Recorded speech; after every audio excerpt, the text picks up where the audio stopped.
낙동강 회담 우리 늘 그랬듯이 지역 이슈를 다뤄야 하지만 이번 KFC는 좀 특별한 상황인 만큼 1, 2라운드 모두 이태원 압사 참사 사고를 또 3사 사건을 주제로 진행해 보도록 하겠습니다.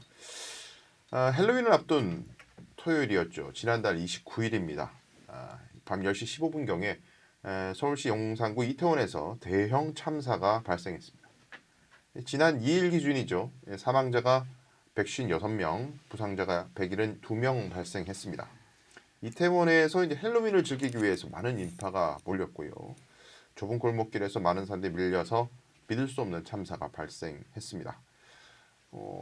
이제 앞서 이제 토론에 들어가기 전에 제가 뭐 그 근처에서 자취 생활을 좀 했기 때문에 한 3년 정도 있었어요. 그래서 뭐 이제 사고에 대한 팩트, 뭐 이게 왜 이렇게 일어난 건지 간단하게 뭐 말씀을 드리면 그 대구 경북 지역에서 유사한 그 거리 구조를 가진 곳이 경북대학교 북문입니다. 네. 이 사고 난 지역과 유사한 지역이 보시면은 그 경북대학교 북문도 보면 버스 노선이 다니는 대로가 있죠. 네. 아주 큰 도로들 북문 딱 나오자마자 보이는 아주 대로가 있는데 거기는 의외로 그 길가에 식당들이 그렇게 많지가 않습니다. 우리 학생들과 시민들이 주로 이용하는 술집과 식당들은 그 큰 대로가 아니라 그 건물 뒤편 하나 좀 깊숙하게 들어가서 네. 밀집돼 있죠. 그러다 보니까 사다리처럼 이렇게 평행선을 이렇게 큰 도로와 작은 도로가 이렇게 평행선을 달리는데 이 도로들을 이어주는 샛길 같은 골목길들이 있죠. 이어져야 이제 큰 도로에서 작은 도로 갈 수가 있으니까요. 이번 해밀턴 호텔 옆에 있는 그 골목도 길도 이런 큰 대로와 식당과 술집들이 밀집해 있는 이 좁은 길을 이어주는 샛길 중 하나였습니다. 그런데 그 샛길의 위치가 참 공교로운 것이 이태원역 지하철 1번 출구 바로 앞이거든요. 경북대학교 북문 쪽에서도 나가보면 가장 그 샛길 중에 통행량이 많은 곳이 횡단보도 건너자마자 있는 네. 그 이제 재학생이시니까 그죠? 네. 그 오락실 있고 있는 그 네. 아주 좁은 골목. 거기가 통행량이 제일 많아요. 왜냐하면 그 골목 나오자마자 길을 건널 수 있고 버스를 탈 수 있기 때문에. 여기도 마찬가지 지하철 나오자마자 그 골목을 사람들이 다 올라갑니다. 그리고 지하철을 타고자 하는 사람도 그 골목으로 다 내려가는 거죠. 근데 그날은 사람이 매우 많았고 지하철에서 나오는 사람이 그 골목으로 올라가려고 하고 지하철을 타려는 사람은 내려가려고 하고 이 사람들이 교행이 안 되고 맞물리면서 1분이면 지나갈 길을 수십 분, 1시간 넘게 밀고 당기고 사람이 꼬여 있다가 그 앞에서 일부 사람들이 경위를 알 수 없지만 넘어졌는데 뒤쪽에서는 사람이 넘어진 것이라고 예상은 못하고 길이 난 것처럼 착각을 한 거죠. 앞에 있는 사람이 넘어지면서 사람이 움직이니까 꽉 막혀있던 길이 앞으로 조금 움직이는 듯하니 사람이 쏠리면서 밑에 있는 사람들이 참사를 당하게 되는 그런 경위로 지금까지 좀 밝혀진 것 같아요. 자, 첫 번째 우리가 이야기해볼 꼭지는 주체가 없는 행사다 이런 말이 참 많이 나왔습니다. 네. 아까 제가 서두에 말씀드렸다시피 용산구청장이 우리 지자체가 할 수 있는 일은 다 했다. 이건 주체가 없는 것이기 때문에 행사라고 할 수 없고 현상이다. 사람이 많이 모인 현상이다. 네. 이런 이야기를 해서 결국은 어쨌든 책임이 없다라는 얘기를 하기 위해서 주체 없는 것을 굉장히 강조를 했던 것 같아요. 자, 그러면은 많은 인파가 이렇게 몰릴 수 있는 상황에서 지방자치단체, 뭐 소관유 지방자치단체는 용산구청이니까 용산구청이 취했어야 할 안전조치 무엇이 있었을까? 이야기를 한번 나눠볼까요? 지금 시점에서 그런 얘기를 한다는 게 참 제가 봤을 때는 어떻게 보면 코미디라는 생각이 들지만 어쨌거나 저는 이 주체 없는 행사라는 부분에는 집중할 필요는 있다라고 생각을 합니다. 이게 코로나 사태로 인해서 어떻게 보면 지금까지 통제되고 있던 것들 대부분의 안전조치라고 해야 할까요? 그런 것들이 해제되고 난 다음에 첫 번째로 맞은 할로윈이었죠. 그 할로윈 때 1020 세대들을 중심으로 이렇게 모이는 자리에서 사실 행정력을 투입하는 것 자체도 저는 부담스러웠을 거라고 생각이 됩니다. 왜냐면 어쨌거나 그 우리 1020 세대들이 모이는 자리, 그리고 이번에 이제 조금 자유롭게 풀린 상황에서 청년들이 처음으로 운집할 수 있었던 행사였는데 그런 행사에 뭐 아까 말했듯이 용산구청이나 이런 곳에서 선제적으로 무언가 조금 경찰 병력을 투입하는 부분이든 아니면 뭔가 행정력을 동원해서 통제를 한다는 것 자체가 사실 자유의 가치를 걸고 내건 정부 또 그 정부에서 같이 발맞춰야 될 지자체에서 나왔어야 될 행동은 전혀 아니었다라고 생각을 하고요. 이 이 사태에 대한 책임 자체는 이따가도 얘기하겠지만 용산구청장이 이번에 했던 발언이 경솔한 거는 맞지만 저는 사실 일부 이해가 간다고 생각합니다. 그리고 뭐 선제적으로 취해야 했던 조치에 대한 이야기가 굉장히 많이 나오는데 저는 사실 이 부분도 명확하게 꼽을 수 있는 상황은 아니었다고 봅니다. 이게 정말 선제적으로 취할 수 있는 조치가 있고 무언가 선제적으로 취해져야 됐다면, 그러니까 선제적으로 취했어야 됐다는 말 자체가 어떻게 보면 이미 이런 사고가 예견돼 있었다, 예고돼 있었다라고도 풀 수 있는데 정말 이런 사고가 예고돼 있었다면 왜 그 예고돼 있었다라고 주장하시는 분들은 이런 사고가 발생하기 전에 어떠한 조치도 취하지 않고 어떠한 메시지도 내지 않았는지 그거야말로 무책임에서 나오는 어떻게 보면 인디언식 기우제로 이 사태를 끌고 보고 있는 그런 견해가 아닌지에 대한 생각이 조금 들고요. 그 다음에 사실 이 지자체의 역할보다는 저는 오히려 이 포커스가 지자체보다 경찰 조직 또는 그 뭐 이제 사법력을 행사할 수 있는 곳으로 가야 된다라고 생각을 합니다. 결론적으로 용산구청장의 태도는 굉장히 어떻게 보면 경솔하고 국민 정서에 맞지 않은 태도를 보였던 것은 사실이지만 한편으로는 이런 이제 발언 자체는 이해는 갑니다. 이 주최 측이 없는 행사를 함부로 통제하는 것 역시도 어떻게 보면 저 같은 경우에는 정부의 간섭을 최소화해야 된다고 생각하기 때문에 조금 잘못된 부분이 있을 거라고 생각이 되고요. 이에 대해서 어떻게 생각하십니까? 저는 전반적으로 저랑 너무 다른 생각을 갖고 있어서 어디서부터 짚어야 될지 모르겠는데요. 일단은 이 일이 예견됐다라고 하는 것은 이미 아까 말씀하신 강 선생님께서 말씀하신 것처럼 코로나가 풀리면서 다수의 인구가 이 공간에 몰릴 거라는 건 알고 있었고, 그리고 앞에 변호사님께서 말씀하셨듯이 그런 그 지하철과 그 도로가 연결되는 그 구간이 그리고 경사가 지어 있고 그리고 위험이 예상되는 곳이라는 건 지자체도 어느 정도 저는 파악을 하고 있었을 거라고 봅니다. 그리고 과거에도 이보다 더 많은 사람들이 몰렸을 때도 일어나지 않았던 그런 참사가 왜 이번에 일어났느냐. 그러면은 저는 묻고 싶어요. 지자체가 할 일을 다 했다? 그럼 과연 뭘 했나요? 뭘 했는데 그럼에도 불구하고 이런 참사가 날 수밖에 없었을까요?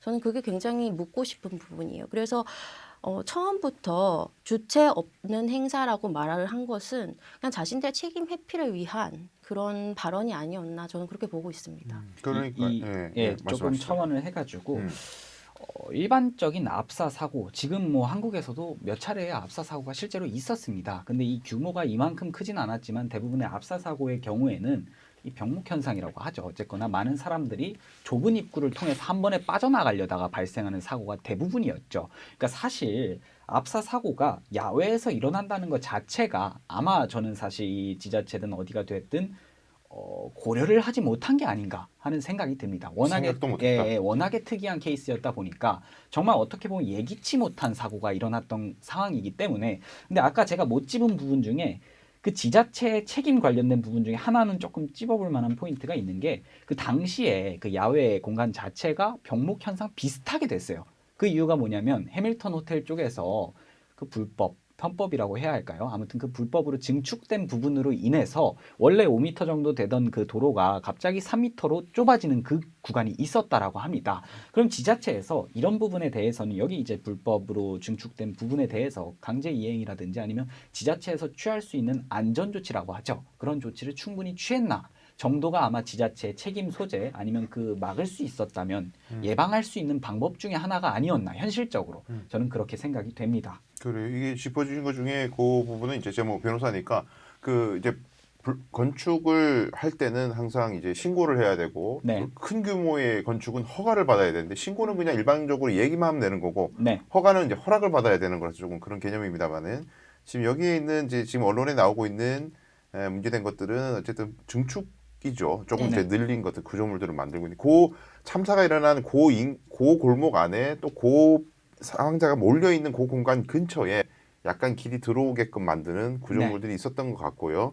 근데 보통 이제 구청에서 이런 것들이 있으면 몇 날 며칠까지 철거하세요라고 하면서 철거 안 하면 한 달에 얼마씩 돈 내야 됩니다. 이렇게 부과를 하는데 그러다가 안 되면 직접 강제를 할 수 있는 근거는 있어요. 법적인 근거. 근데 잘 안 하죠.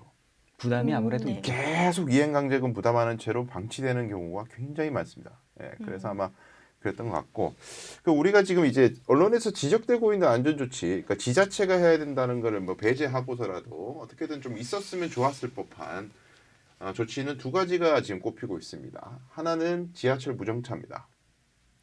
우리가 이제 촛불 시위 때나 여의도 불꽃 축제나 이제 서울에 사람들이 어마어마하게 모이는 그런 축제들이나 어떤 현장에는 대부분 지하철 무정차를 하거든요. 그래서 이태원역에 무정차가 있었더라면 그 골목길에서 유독 그 골목길이 제가 아까 얘기했듯이 네. 지하철역으로 이어지는 골목이라서 거기가 무정차였다면 사람들이 그렇게 몰렸겠느냐. 다양한 네. 샛길들이 있거든요. 네. 샛길들이 많이 있는데 유독 거기 그렇게 몰렸지 않았지 않겠냐. 이런 지적이 네. 하나 있고 그 다음에 하나는 일방통행 이야기가 계속 나오는 것이 저녁 6시 반 이후에 다양한 시민들이 경찰에 신고를 하면서 요청을 하는 사람 중에 구체적 대안을 제시한 사람 그 상인이었던 네. 것 같아요. 일방통행 좀 시켜주세요 라는 얘기를 했는데 그게 이제 이런 얘기죠. 어떤 새끼는 내려가는 데만 이용하고 네. 어떤 새끼는 올라가기만 이용을 했더라면 네. 사람들이 뒤엉키지 않았을 것이고 그렇다면 병목 형상도 현저히 줄었을 것이다. 근데 왜 일방통행 조치가 없었을까? 그리고 이제 여타 이 헬로윈이 아닌 다른 뭐 지구촌 축제나 이런 것들을 이태원에서 할 때는 일방통행이 이제 통제가 됐던 적이 있었어요. 근데 그때는 주체가 지자체였기 때문에 네.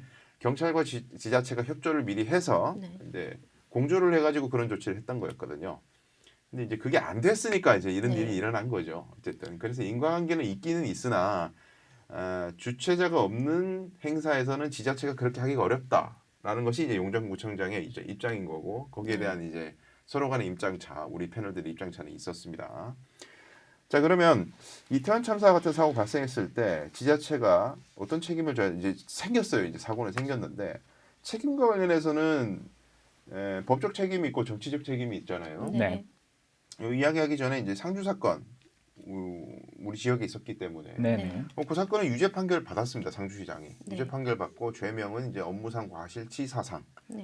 그때 사고 소개해드리면 2005년에 네. 그때도 축제의 일환이었어요. 네. 축제 기간이었고 축제 일환이었는데 그 축제 위원장이 상주시장이었습니다. 근데 이제 그 당시에 이제 M본부에서 방송국에서 이제 그 축제의 부대 행사로 가수들이 오는 가요 콘서트를 이제 개최를 했는데 축구장 같은 거 스타디움 같은 곳이었죠. 네. 거기 문이 한 서너 개가 있는데 이제 문을 다 닫아놨어요. 닫아놓고 방송 안에서 이제 여러 가지 조율을 한 다음에 입장객들이 입장하기 위해서 밖에서 기다리는데 이 표가 지정석이 아니었어요. 네. 그러니까 먼저 들어간 사람이 앞에 앉을 수 있는 구조였죠. 그런 상황에서 방송국에서 거의 콘서트 시작에 아주 임박해서 문을 여는데 문은 하나만 열었어요. 하나만. 그러니까 사람들이 앞자리에 앉겠다고 몰리면서 압사 사고가 발생했죠. 네. 그러다 보니 누군가가 이런 이상한 짓을 했다. 왜 문을 하나만 열었냐? 뭐 왜 이렇게 지정석을 갖다가 안 하고 사람들이 선착순으로 앞에 가게 만들었느냐? 이런 것들이 선명하다 보니까 결국 상주시장 비롯해서 방송국 PD까지 그때 당시 유죄 판결을 받았었고요. 근데 이번 이태원 참사는 이제 그런 어떤 누가 주최하는 게 아니라 사람들이 스스로 모이는 거니까 지자체가 무슨 책임을 질 수 있나 이런 의문들은 제기되고 있는 건 사실이에요.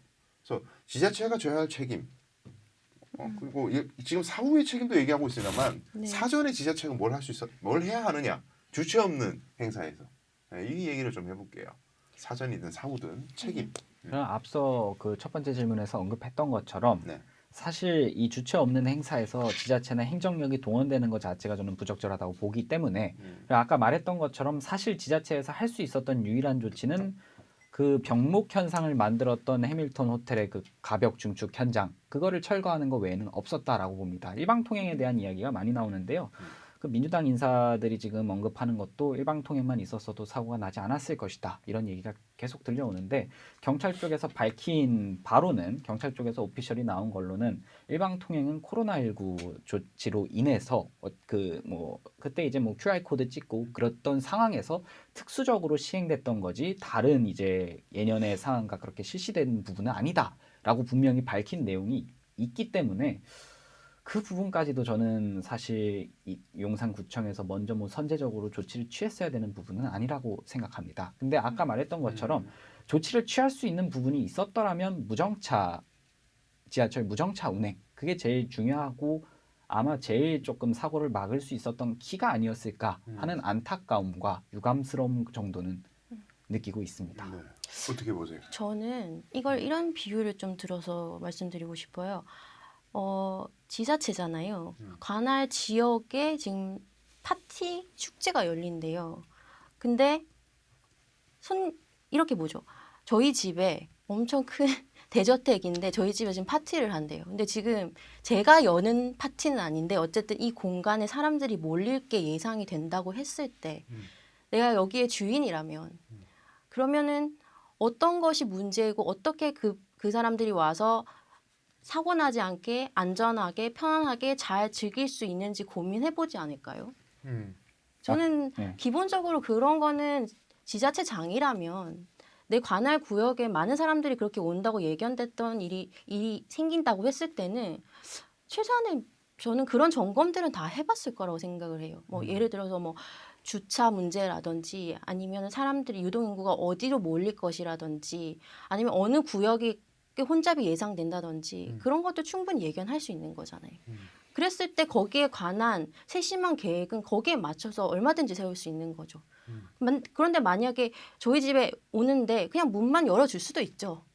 그러면은 그때 발생하는 건 어떤 일이 발생하는지 저도 예측할 수 없는 거죠. 그러면 그걸 방기한 건 저에게 책임이 없을까요?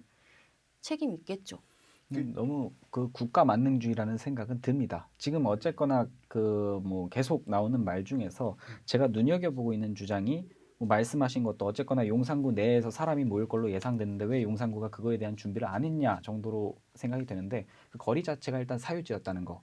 그러니까 행정력을 동원하거나 아니면 뭐 이 용산구청 차원에서 무언가 선제적인 조치를 취하기에 저는 분명히 부담이 있었을 거라고 생각이 들고요. 그 다음에 그 무정차 운행이나 이런 부분까지는 충분히 할 수 있는 이야기지만 어쨌거나 포인트는 골든타임이 있었을 때 경찰이 왜 보고를 뭉갰나 그 부분을 포인트로 잡고 가야 될 것 같아요. 이 지자체 자체의 책임을 논하는 것 자체가 사실 그 용산구청장의 태도에 대해서는 이야기를 충분히 할 수 있는 주제라고 생각하지만 저는 여전히 계속 드는 생각이 용산구가 선제적으로 조치를 취할 필요는 없었다. 그리고 무엇보다 이런 하나하나 군중들이 자율적으로 운집하는 행사에까지 있어서 국가의 그 행정력이 동원될 필요는 없었다라고 생각을 합니다.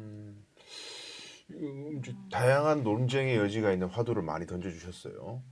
근데 이제 지금 우리가 지적해야 될 지자체 책임을 저희가 논하고 있으니까 네. 하나 흥미로운 지금 포인트가 하나 있는데 경찰에서 처음 나온 오피셜 의견이 이런 거였어요. 용산구청에서 요청한 바가 없었기 때문에 개입하지 않았다.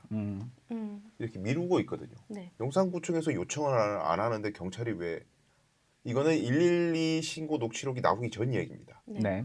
그 경찰이 왜 요청도 안 하는데 나가느냐라는 듯이 들리는 이야기를 했어요. 네. 그래서 용산구청으로 화살이 돌아가니까 용산구청장은 지자체가 뭘 하냐 주체도 없는데 이제 이렇게 흘러간 이야기였어요. 근데 네.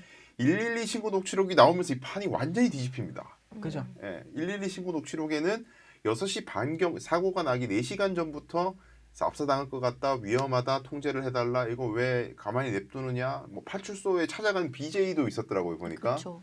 다양한 이제 이야기들이 나오는데 지자체의 책임을 우리가 논할 때 지자체가 뭐 적극적으로 무슨 질서 유지를 행위를 한다는 그러지는 않죠. 네. 당연히 경찰이 이제 하는 치안 유지 업무인데 그렇다면은 여기에 뭐 경찰의 입장을 받아서 뭐 우리가 논쟁을 해보자면 지자체가 경찰에게 협조 요청하는 것조차 왜 하지 않았나라는 그렇죠. 책임 추궁을 해야 되는 거 아니냐 이런 이야기도 나올 수가 있을 것 같아요. 이 지점 포인트, 그러니까 경찰이 용산구청이 요청 안 하니까 우리는 안 한 건데 왜 비난하느냐라는 이제 경찰 수뇌부의 입장이죠. 그건 이제 일선 경찰의 입장은 아니고요. 이 지점 포인트에 대해서는 어떻게 생각하세요? 그 일반적인 국민의 상식에서 그런 일이 있을 때 경찰에 신고 전화를 하지 구청에 신고 전화를 넣지는 않죠. 그러니까 그거는 경찰 본연이 지고 가야 될 업무라고 생각을 하고 무엇보다 112 신고가 접수가 되지 않았습니까? 접수가 됐는데도 사실 초기에 나왔던 것처럼 뭐 구청이 요청을 안 했기 때문에 자기네들이 나가지 않는다. 사실 이해가 되지 않는 해명이라고 생각을 하고 제가 느끼기에는 그리고 제가 개인적으로 요 며칠 방송에서 하면서 사실 조금 분석한 걸로는 이거 역시도 경찰 조직 내부의 안전 불감증이라는 생각이 조금 크게 들더라고요. 그러니까 그 신고를 받았고 분명히 상부에도 보고가 올라갔지만 그거에 대한 적절한 조치가 취해지지 않았죠. 그 적절한 조치가 취해지지 않은 데에는 뭐 예년도 그랬다, 전년도 그랬고 언제도 그랬는데 아무 일 없었다 정도의 안전 불감증 이 원인이 되지 않았나. 그러니까 이 책임 소재는 어쨌거나 이 경찰 조직 내부의 안전 불감증부터 시작을 한다라는 생각이 저는 강하게 들었습니다. 우리 김 위원장 어떻게 네, 생각하세요? 저는 지자체의 무책임부터 짚고 싶거든요. 아까 뭐 제가 그런 비유를 들었지만 집에 문을 열고 아무 조치도 안 하고 나간 상태나 마찬가지예요. 제가 만약에 방을 비운다고 했을 때 하다못해 CCTV라도 설치를 해놓던가 아니면은 거기에 관한 어떤 조치는 취하고 보통 나가지 않나요? 그러면 요청을 하지 않은 지자체에도 분명히 책임이 있는 것이고요. 그리고 경찰은 뭐 신고가 들어갔는데 그에 대한 대응을 하지 않은 거 당연히 책임이 있죠. 그래서 그건 쌍방이 다 서로 책임 회피를 위한 그런 발언들이지만 사실 양쪽 모두 저는 책임이 있다고 봅니다. 우리 경찰 얘기로 넘어가기 전에 네. 이제 지자체에 대해서 마무리하면서 어쨌든 지자체 책임론에 대해서 뭐 다양한 얘기가 나오는 거는 맞습니다만 이런 얘기 마지막 포인트 하나는 있어요. 이게 그 축제라는 게 사실은 지자체들마다 굉장히 그 유치를 하고 융성시키려고 노력을 많이 하거든요. 네. 근데 그게 잘 안 된단 말이에요. 네. 우리 대구 경북 지역만 생각해도 네. 지자체 주최의 축제가 참 많은데 네. 정말 관심 있는 사람이 일부러 찾아가지 않는 이상 그렇게 인기 있기가 쉽지 않아요. 근데 이 헬로윈 축제는 본의 아니게 그 글로벌적인 축제가 돼버렸어요. 지금 외국인들도 그쵸. 많이 오고 희생자도 외국인들 많이 계시잖아요. 네. 근데 제가 용산구청장이면 이 내 관내 내 지역에서 이런 세계적인 축제가 열리면은 이건 지자체가 어떻게든 그렇죠. 지자체의 영역 안에 품어가지고 더 이렇게 내 공으로 소위 말해서 네. 내 치적으로 관리할 수 있는 또 하나의 좋은 그리고 이 축제는 사람이 모이고 돈을 쓰고 그러면 지역 경제에 어마어마한 파급 효과가 생기잖아요. 그렇죠. 그래서 이걸 충분히 이제 제도권 안으로 이제 활용할 수 있었을 텐데 이 이제 한두 해 한 게 아니잖아요. 헬로윈 축제가. 그럼요. 왜 이게 용산 그 지자체 단위에서 이걸 품지 않았나? 혹은 이게 아니 뭐 지자체가 개입 안 해도 자기들끼리 잘 한다는데 지자체가 굳이 뭐 하려 손대요? 이렇게 보는 시각이 있을 수도 있고. 네. 네. 요거 마지막 요 정도. 예, 지자체가 왜 헬로윈 축제에 대해서 이때까지 그냥 선을 긋고 그냥 남일처럼 있었나? 혹은 왜 그렇게 해야 되느냐? 이런 포인트에서 한번 이야기 나눠볼까요? 저는 통제가 없는 게 포인트라고 생각합니다. 사실 이런 축제 아니면 이런 어떻게 보면 하나의 이벤트에서 가장 큰 시너지를 내는 건 통제가 없을 때 난다라고 생각을 하고 그리고 무엇보다 지금 용산구청장이 사실 취임한 지 3개월 겨우 지나가는 상황에서 이런 축제나 이런 관련 정보를 수집을 하고는 있겠지만 그걸 구 단위에서 뭔가 계획을 하거나 그럴 수는 없는 상황이죠. 사실 그걸 하려면 뭐 예산안 편성도 해야 되고 시의회랑 그 구의회랑 얘기도 해야 되는 상황인데 그걸 하기에는 물리적인 시간도 없던 상황이었고요. 그리고 무엇보다 사실 이 행사 자체에 대해서도 가지고 있는 인식 자체가 조금 가벼웠던 게 아닌가 하는 생각은 있습니다. 헬로윈 자체가 어떻게 보면 그냥 단순히 코스프레하고 뭐 술 마시러 온다. 그 정도로 아마 받아들인 게 아닐까 하는 생각이 조금 듭니다. 그러니까 이게 축제가 되려면 어느 정도의 컨텐츠가 있어야 되는데 사실 헬로윈 같은 어떻게 뭐 외국에서 유래된 축제 같은 경우에는 컨텐츠를 어떻게 만들어내는 게 참 어려운 그 분야입니다. 근데 이 컨텐츠를 만들어내는 게 어려운데 3개월도 안 된 사람이 예산 편성과 컨텐츠를 만드는 것까지 하는 것 자체가 물리적으로 불가능에 가까운 상황이고요.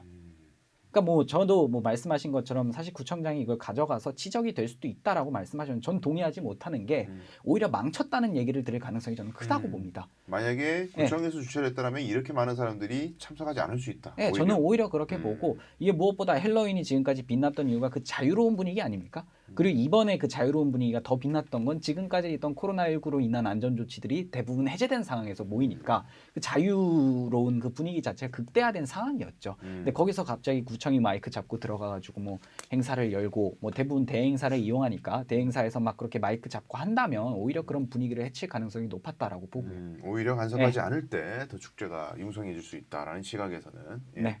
이 의견에 대해서 어떻게 생각하십니까?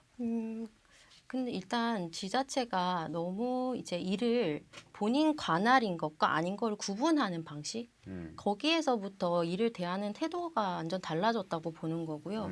그리고 축제를 한다고 했을 때 왜 지역 축제가 망하겠어요? 너무 지루하게 하잖아요. 사람을 위한 축제가 아니라 그냥 어떤 업체를 선정을 하고 와서 관객이 모이기를 기대하고 거기에서 그냥 그 행사를 위한 행사가 항상 반복되다 보니 그런 축제가 제대로 안 되는 건데 변호사님 말씀해 주신 것좀 만약에 정말 좀 현명한 그런 지자체장이었다면은 저는 충분히 이걸 자기의 성과로 가져갈 수 있는 방식의 축제를 구성은 할 수 있었다고 봐요. 다만 이제 그렇게 해내는 지자체장이 많이 없는 거죠. 거기에 전문성을 가진 사람도 별로 없다고 없고요. 봐야죠. 뭐 우리 네. 대한민국에 네. 거의 제가 보기에는 지자체 주도 축제 중에 그렇게 막 융성한 거는 손에 꼽는 것 같아요. 그렇죠. 예, 예, 그리고 주최를 한다고 해서 반드시 뭐 지자체장이 앞에 가서 마이크 잡고 해야지 행사가 되는 건 아니잖아요. 이런 축제장이 열릴 때 뒤에서 보조만 잘해줘도 사실 이 축제가 빛날 수 있는 건데 그 역할을 이번에 못한 거죠. 그리고 오히려 망쳐버린 거죠. 그래요. 지금 재난안전기본법이라는 법에는 이제 주최자가 있을 때 지자체가 어떤 무슨 이게 안전계획 같은 것들을 받아서 이제 질서를 유지하고 안전을 도모할 수 있는 여러 가지 조치들이 절차들이 지금 규정이 돼 있는데 민간 주최 행사라도 지자체가 그런 것들을 이제 계획을 받고 안전 계획을 받고 이런 것들 최소한의 통제가 있는 거죠. 통제랄까요? 제한이랄까요? 그런 게 있는데 주체가 없는 경우에는 지자체가 미리 이렇게 선제적으로 안전 계획을 뭐 수령하거나 이런 것들이 없었다라는 것들 얘기하니까 정치권에서는 이제 어쨌든 이렇게 많은 사람들이 죽고 다시 또 이런 일이 일어날 가능성이 있으니까 법제를 뭐 다시 개정하겠다. 뭐 이런 건 여야 공이 지금 하고 있는 얘기여서 앞으로 좀 기초를 주목해 봐야 될 것 같고요. 자, 그러면 이제 자연스럽게 경찰 쪽 이야기를 조금만 하고 다음 코너 넘어가도록 하겠는데 뭐 경찰의 책임이 있다는 거는 뭐 그렇게 이견이 있는 것 같지가 않아요. 지금 여야 공이. 네. 그런데 이제 지금 조금 다툼이 있는 부분은 일선 경찰의 책임론과 경찰 수뇌부의 책임 이렇게 대치하는 듯한 지금 그림이 나오고 있어요. 일선 경찰들이 인터뷰에서 자꾸 왜 우리한테 책임 전가하느냐라는 취지의 인터뷰가 자꾸 나오고 있고 윤유근 경찰청장은 어쨌든 112 신고에 대한 대응에 미흡한 점이 있었다라고 해서 마치 일선 파출소에서 경찰들이 112 신고받고 제대로 출동 안 한 것 같은 그게 이제 원인인 것 같은 주장하면서 뭐 감찰을 실시하겠다, 고강도 감찰 실시하겠다 이런 얘기를 하니까 이제 경찰 내부가 지금 이제 끓고 있다, 뭐 이런 얘기가 지금 뭐 보도에서 나오고 있어요. 경찰의 책임의 범위, 뭐 책임의 핵심 포인트, 뭐 이건 어디라고 보십니까? 일단 뭐 정말 예상하지 못했던 안타까운 사고입니다. 그리고 뭐 이 사건에 이 사고에 책임자가 있다면 아까도 말했듯이 경찰 조직, 그 경찰 조직 내에서도 어쨌거나 청장으로 대표되는 그 수뇌부가 져야 될 것이다라고 생각을 합니다. 이게 뭐 수뇌부라는 표현이 맞는지 모르겠지만 어쨌거나 이태원 파출소, 그 다음에 저기 용산 경찰서장, 경찰청장까지 올라가는 그 보고 라인 자체에는 모두가 책임이 있지 않나 하는 생각이 드는데요. 그 112 신고, 다량의 신고가 접수됐음에도 위로 보고 체계조차도 제대로 작동하지 못했고 당시 윤희근 청장 같은 경우에는 지방에 있었죠. 캠핑하고 있었다고 예, 그러더라고요. 그래서 뭐 잠에 들어서 보고를 못 받았다고 했는데 어쨌거나 뭐 그런 상황 자체가 사실 이 조직이 정상적으로 굴러가는 구조라고 보기는 조금 힘들다고 생각을 합니다. 뭐 무슨 휴가를 가든 어쨌거나 뭘 하든 국민의 생명과 안전을 책임져야 되는 경찰의 수장이라면 뭐 적어도 본인이 어디로 가 있는지는 알려주고 떠났어야지 이런 사고가 났을 때 어쨌거나 본인이 다시 그 지휘봉을 잡고 사고 수습에 앞장설 수 있었을 거라는 아쉬움도 있고요. 그다음에 무엇보다 이번 지금 경찰청장의 태도 자체도 우리 국민들의 공분을 조금 더 이렇게 더 화나게 만들고 있는 게 아닌가 하는 아쉬움이 지금 존재합니다. 저는 사실 처음에 사고가 일어났을 때 경찰청장이 깔끔하게 사퇴를 하면서 이 사건을 책임지는 모습을 저는 보여주기를 바랬는데요. 그런 모습이 없어서 정부 여당 소속 당원으로서 아쉬움이 조금 큽니다. 네. 김경민 위원장님 어떻게 생각하십니까? 네, 저도 그 책임이 그 일선 경찰에만 있는 게 아니라 수뇌부까지 다 연결돼 있다는 건 동의를 하고요. 그리고 사실은 사과를 한 부분에선 저는 긍정적으로 봤어요. 그리고 엄격하게 감찰을 하겠다라고 말씀을 하셨는데요. 저는 뭐 지금 아직 진행 중이기 때문에 어떻게 말을 할 수는 없겠지만은 바로 사퇴를 하면은 오히려 책임 회피하는 이미지를 줬을 것 같다라는 생각이 들고요. 오히려. 네, 보통 이제 이런 일이 발생하면 본인은 사퇴하고 나면 이제 마치 모든 일이 잠재워지는 듯한 그런 인상을 주잖아요. 근데 철저하게 감찰할 거 감찰하시고 그 다음에 사퇴하시는 게 어떤가.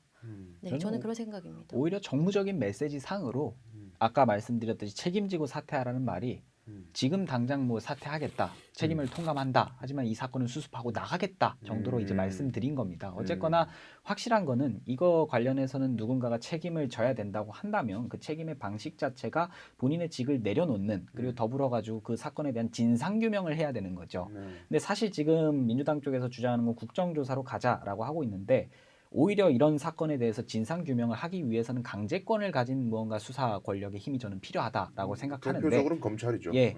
지금 근데 사실 뭐 검찰이 특검을 이제 발휘하지 않는 이상 어쨌거나 지금 검찰 측도 제가 봤을 때는 조금 기다리고 있다라는 느낌이 드는 게 경찰이 이미 자정작용을 시작했지 않았습니까? 본인들이 스스로 감찰을 하겠다라고 한 상황이기 때문에 검찰이 지금 나서고 있지는 않지만 어쨌거나 경찰이 압수수색까지 하고 한 상황에서는 일단 수사를 조금 기다려보면 뭐 충분히 책임 소재 정도는 명확해지지 않을까 하는 생각도 있고요. 근데 확실한 건 이 사퇴라는 건 아까 말했듯이 책임을 회피한다는 느낌이 아니라 오히려 자기가 정말 책임을 지겠다라는 의미에서 그리고 국민들 앞에서 자기가 정말 잘못한 내용 부분들을 인정한다라는 맥락에서 그 메시지 정도는 꼭 필요했다라고 보는 겁니다. 근데 그게 시스템적으로 사퇴를 선언한 이후에 어떻게 되는지 사실 저는 좀 궁금해요. 그럼 과연 내가 사퇴하겠습니다라고 해놓고 그 다음에 사건을 수습하고 나갈 것인가, 아니면은 그냥 사퇴로 그 직을 그냥 내려놓으면서 끝나는 것인가, 다른 사람들이 나서서 거기를 다시 감찰을 하는 것인가. 저는 사실 그 부분이 명확하게 좀 더 알아야 그 말씀에 동의를 할 수 있을 것 같거든요. 그러니까 이 부분이 뭐 갑론을박이 있을 거라고 생각하지는 않았는데 우리가 일반적으로 그 누가 문제를 왜 뭐 회사 조직이라고 칩시다. 누가 문제를 일으켜가지고 사표를 내면 그 감찰반이나 아니면 그 뭔가 문제가 돼 있는 의혹들을 풀어낸 다음에 사표 수리를 하지 않습니까? 그 정도의 맥락으로 어쨌거나 본인은 사직의 의사, 그러니까 이 책임을 지고 직을 던질 각오 정도는 밝혀놓고 사태 수습에 앞장서야 되지 않았나 하는 생각인 겁니다. 우리가 이제 우리 사회에서 통상적인 그 이런 조직, 뭐 검찰이든 경찰이든 공직사회든 보통 하는 모습은 내가 짊어지고 사퇴할 테니까 밑에 새끼들 건드리지 말아주세요. 아, 그렇죠. 보통 그렇게 하거든요. 네. 내가 책임집니다. 밑에 사람들 잘못 없습니다. 이러면서 이제 책임지는 모습을 보이고 그렇게 하는 게 이제 통상적인 모습인데 지금은 이제 거꾸로죠. 지금 하는 걸 보면 거꾸로의 모습이죠. 예, 뭐 밑에 경찰, 일선 경찰을 감찰하겠다는 듯한 느낌으로 가고 있어서 그 부분이 지금 연달아서 지금 언론 인터뷰 계속 지금 일선 경찰들이 하고 계시고 지금 내부 통신망 뭐 이런 데 네. 지금 글들이 엄청나게 올라오고 있어서 아마 이게 윤희근 경찰청장의 그 태도는 앞으로 논란을 이제 이 수습이 아니라 논란을 아마 더 불러일으키는 결과가 되지 않을까 생각을 해봅니다.